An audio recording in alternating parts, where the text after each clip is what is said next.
Hi, my name is Brad Canberra, and today I'm going to be talking about ethics and social responsibility in the context of Uber. Some of you may be familiar with this company. It's a peer-to-peer ride-sharing service which has since expanded into food delivery amongst other services. Today we start by exploring values and how we should understand business ethics to be about how companies should behave, both morally and ethically according to their values. Corporate social responsibility talks about how organizations should value relationships between their customers, stakeholders, as well as their employees. So the question today is really about what values do companies have? What drives these values and where do they come from? So as we take a look at a company like Uber, the company was built on the principles of shaking up the taxi cab industry, which for a long time was governed by city laws and regulations, bringing that market into a free market approach. The free market approach was designed to provide services to customers at a more convenient and discounted rate. In 2017, the famous ride-sharing company faced ethical issues that appeared to be similar to a 10-car pileup on a Los Angeles freeway, if you will. According to a Business Insider article, the company had 20 significant events that occurred in 2017, which culminated in the removal of then CEO Travis Kalanick due to ethical behaviors as well as poor leadership. Obviously, there's not enough time for me to go through all 20 incidents, but I'll highlight just a few.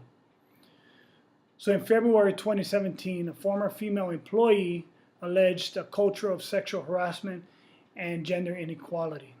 In May of that same year, the U.S. Justice Department opened up a criminal probe against the company for a software that it was aimed to avoid regulations in cities that those type of services would typically be illegal.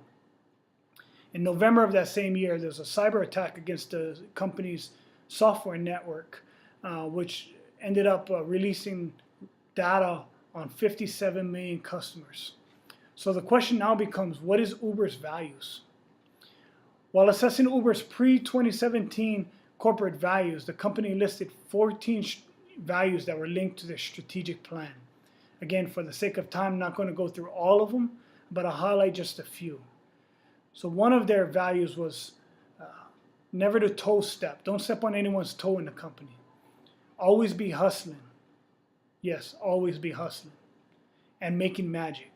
Now, had I been an employee of this company, I would have no clue what these values mean, which translate into why in 2017 the company had so much issues going on.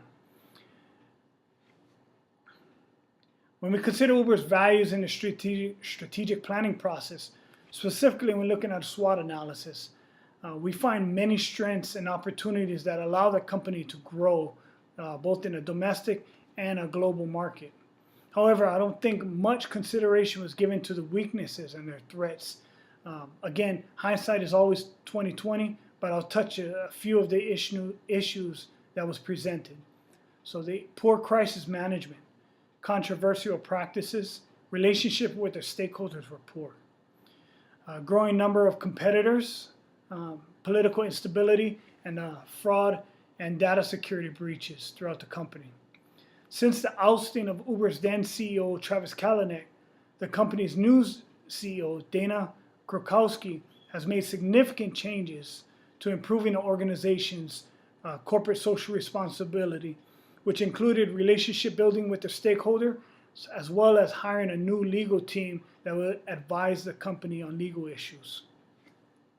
Additionally, the CEO implemented a new set of values and corporate social responsibility corporate norms in hopes that will move the company beyond these controversies. Dana is quoted as saying, "The culture and approach that got us here today is not what will get us to the next level," and vows to move the company from an era of growth at all costs to one of responsible growth. In 2017, the CEO published a new set of values that was released on top of the company's official LinkedIn page. Again, not going to go through all of it for the sake of time, but I'll touch on a few. So one of the values was about we celebrate differences. Again, talking about valuing diversity within an organization. Doesn't matter what race, religion, gender you were, that everyone would be treated equally. We do the right thing. To me, I interpret that as talking about integrity and how we should continue to do the right thing even when nobody is looking. The last one is about valuing ideas over hierarchy. Doesn't matter where you sit in an organization, that your ideas would always be valued in the organization. So we hope that these refined values would help shape the future of Uber's ethics and corporate social responsiveness, or as the CEO puts it, to get them to the next level. Again, this is an outline on Uber's corporation, and I wish them all the luck in the future. Thank you.